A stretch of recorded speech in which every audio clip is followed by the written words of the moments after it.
And what's up, YouTube? I'm back with another devlog for you guys. This time I have some actual demo footage to show off, so I hope you guys look forward to that, along with some production updates to go along with this vid. So if you like content like this, feel free to hit that like button, subscribe for more, and without further ado, let's hop right into this.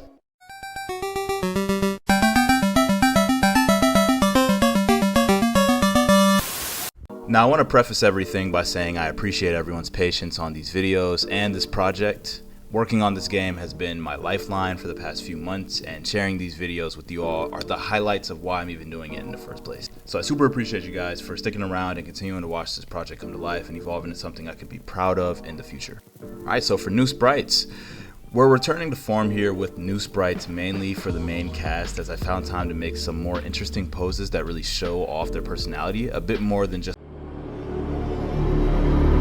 Originally, those sprites were made with the intention of mimicking a visual novel like Danganronpa. However, when I took a step back and played the game all the way through, I noticed that there were definitely moments in the story where I think character interactions and their subsequent reactions to dialogue choices or story paths would benefit from having those more exaggerated sprites. For example, right, let's say you're this. Imagine if you were told your family member just died out of nowhere, and your reaction to that information is this.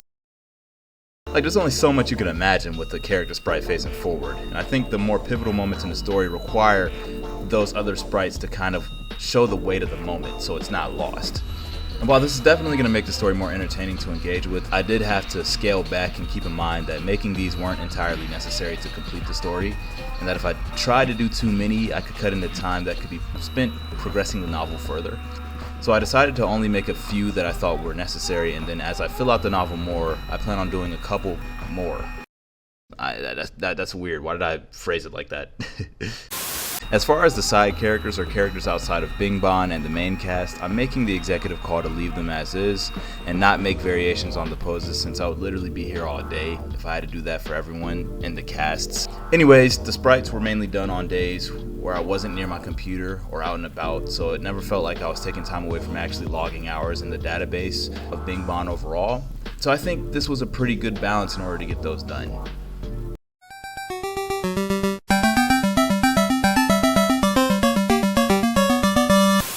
So I don't know about you guys, but the way my mind works is that I could have everything I need one day, take this fire ass nap, have a crazy dream, and then wake up wanting to add all sorts of new things into my project that I don't really need. These backgrounds are definitely needed now. However, when I originally wrote Bingban all the way through, I didn't account for needing these in like the final project. But that's what happens when you constantly tweak a script you've fully written out for a few months and change bits and pieces about the way certain events happen or how a scene should look. It results in you having to go out and actually create those backgrounds or rework backgrounds you've already made to fit the new narrative. I fucking hate myself for doing it. So as you all know, I primarily use Blender for my 3D backgrounds, and I was previously using Unity as well, but with the whole fiasco that happened with them, I took a slight step back from software in favor of learning new engines. Luckily, I already had some experience with Unreal Engine, so it wasn't a problem switching over for me, but I crafted this department store scene in there using some of their free marketplace assets, and I'll have the links to those underneath this video. As for this weirdo boxing ring I made, I actually just took the boxing ring I previously had, or made, edited a few things around to Bingbanify it, so to speak, and then using Pixellead, I pixelated the end result to match the look of the rest of the backgrounds. Overall, I like how these turned out. They're very atmospheric, and I think there will probably be two or three more actually backgrounds that I'll have to make to completely finish out the story, so I'll cross that bridge when I get to it. But yeah, that's the background.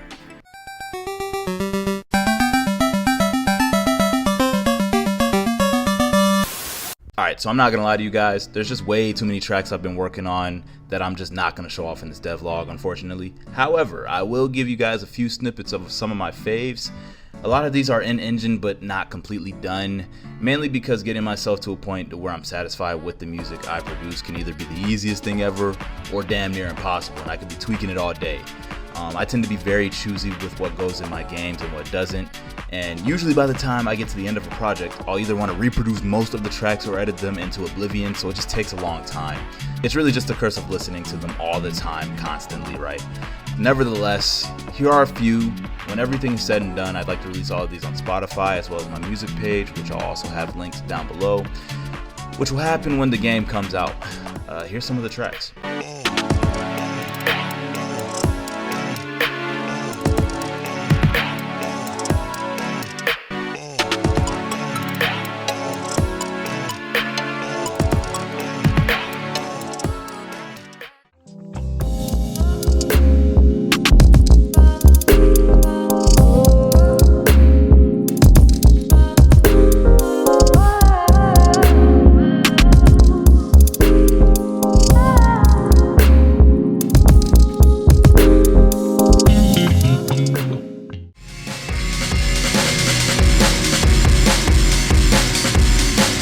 So just a fun fact about the music I make is that a lot of these go unreleased and unheard from the general public. If I had to put a ratio on the amount of music I make to stuff that gets in the game, I'd say it's around 40% of the songs that make it in, and the other 60% collect dust in my hard drive. I'm trying to do better about saving these songs and posting them somewhere so that, people can at least kind of hear the thought process I had when I was creating the game and whatnot, but it's just one of those things where it's like, they're garbage, you know what I'm saying? It's like, why would you want to listen to these? But yeah, that's kind of like my thought process behind, the music. Like, I don't want to like give you guys shit, essentially, so I try my best to make the stuff not sound terrible. But maybe I'll release like, the unreleased mixtape of Bingban, along with the actual album / beat tape, right? So who knows, man? We'll see.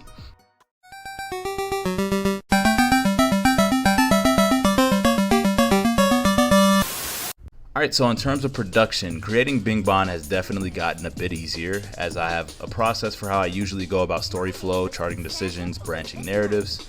I think my proficiency has definitely improved with the software, as I know where to find just about whatever I need.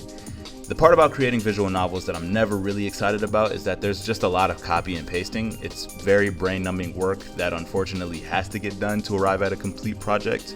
I just don't enjoy the amount of it that I have to do on a day-to-day basis. And it is really just one of my least favorite parts about creating this project, because it isn't art or story related, it's just busy work. That aside, complaining aside, production has been going great. I think I'm around 70% done with the game in terms of production, and I seriously can't wait to share this demo with you guys in December. One thing that I haven't really started on that likely may just be sketches in the demo are the CGs, which, for those of you that don't know what CGs are, they're cutaway art pieces that may show an important moment in the story that are not a background or a sprite. So these are separate scenes, so to speak, or separate, images on the screen, so to speak. I have my placeholders in nearly all of those scenes already, but to be honest, I want to dedicate my time fully to those around January up until April or even May, since those will take some time and I have roughly around 20 to 30 of them to make. But yeah, all in all, production has been steady, and surprisingly, I've had very few bumps that have prevented me from progressing, so that's a very good thing.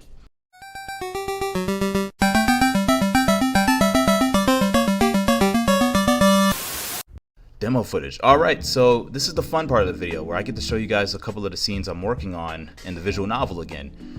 This time around, I'll be showing you guys some scenes that I probably won't include in the demo, since these occur way further down in the story. Creating these scenes has been a blast though, and seeing this project come to life has been so satisfying, you have no idea. But yeah, here's a couple of these snippets.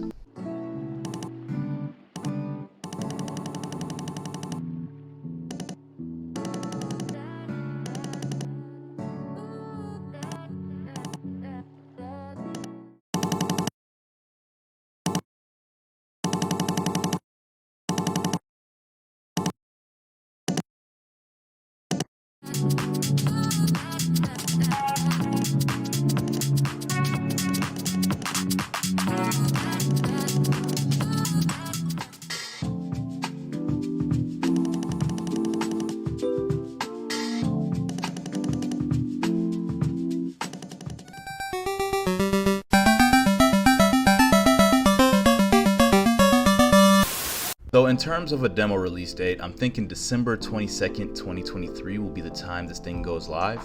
I'm aiming for this to be released via Steam. However, by the next devlog, I should have made a decision on whether or not I'll be posting the game on Steam or itch. It just depends.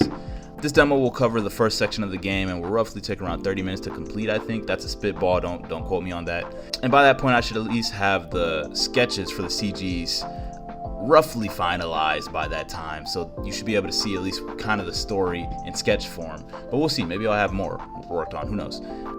So one thing that I do want to talk about, and it's something that I've kind of been struggling with, is if I should put a price tag on this game, as I know not a lot of people have enough money to support if they want to. And given that the Steam fee to host the game is $100, I'm really considering making the visual novel possibly cost somewhere between $2 to $4. And I really just wanted to know if this project would be something you guys would pay to play for, or would you only give it a shot if it's free? And I really don't mind genuine answers in this section, as I'm really curious to hear what people, think. I have also considered just making it free, since I want as many people to play it as possible, but I just don't know at the moment. So again, this is all food for thought. Please feel free to share your opinion in the comment section below. I'd love to read it.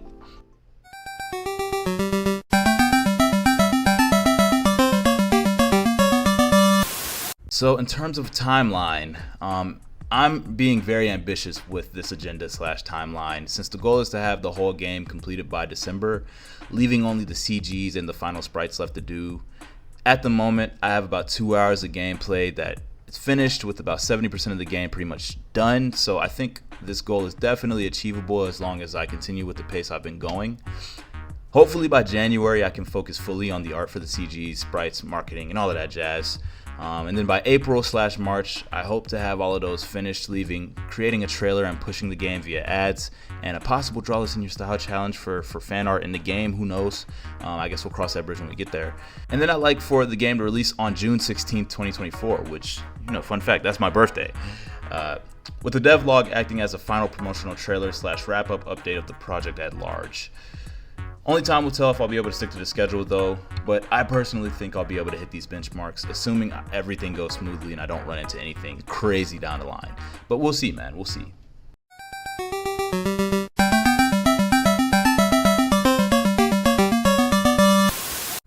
Alright, outro. So again, I want to thank you guys for following me on this journey to completing this project. I try my best to make these devlogs somewhat entertaining, so if you find videos like this enjoyable, please hit the like and subscribe for more content like this.